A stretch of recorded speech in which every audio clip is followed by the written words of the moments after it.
In your final project, you're going to be integrating your images, your audio, and your video into a single learning experience for your student. The purpose is for you to get a feel for how you can use different multimedia for a single learning objective or multiple learning objectives, and how you can use them together for a learner for a learning experience. So what we're doing is kind of akin to a portfolio, but it's not a portfolio. It's a learning experience for a student. So don't overthink this too much. It's actually quite straightforward and simple.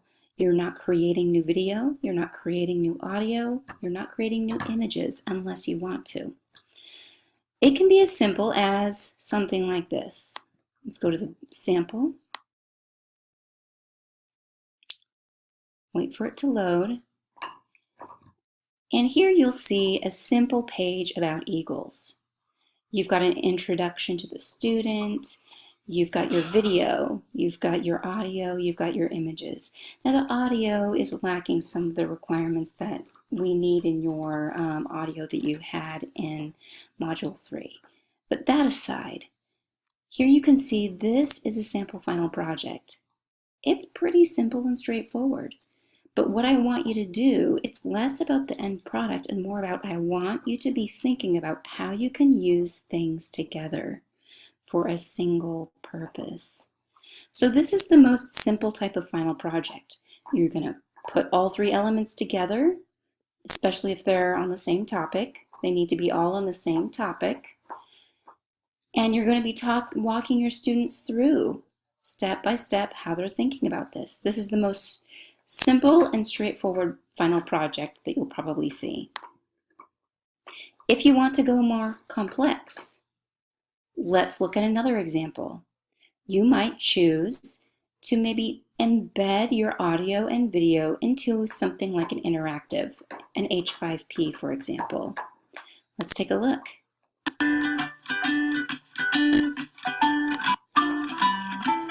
Here's video.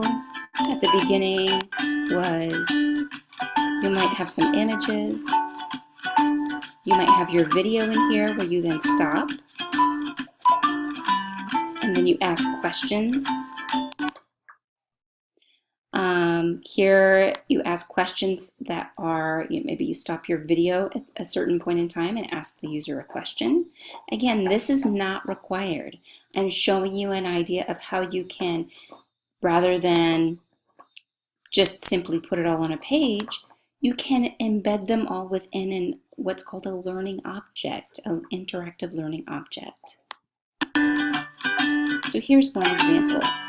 So your final project then becomes this right here, this single learning object, because you've got images, you've got audio, you've got video embedded.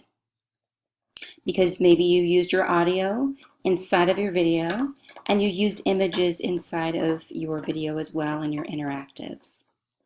Or maybe you combined an interactive that just used video and images, and then you put it on a page with also some additional audio. It's your choice, but it needs an image, your audio, and your video. If you choose to make more on your page, if you choose to make new video and audio, that's fine. Here's an example of images only. Maybe you had multiple images that you're using, or you take your one image and split it up and you play a game.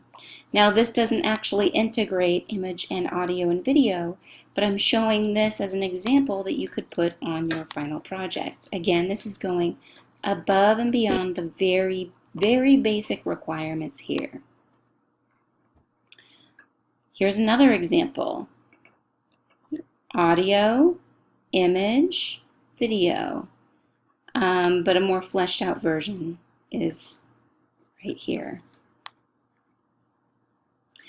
When you go through the H5P lesson, you'll be shown interactive presentations. Again, if it includes images, audio, and video, that learning object can be your final project. Again, the goal is not to spend lots of time. The goal is to show and practice applying images, audio, and video about a topic for a student, whether it's one interactive learning object or you simply put it on a page and weave it together for the student. Have fun.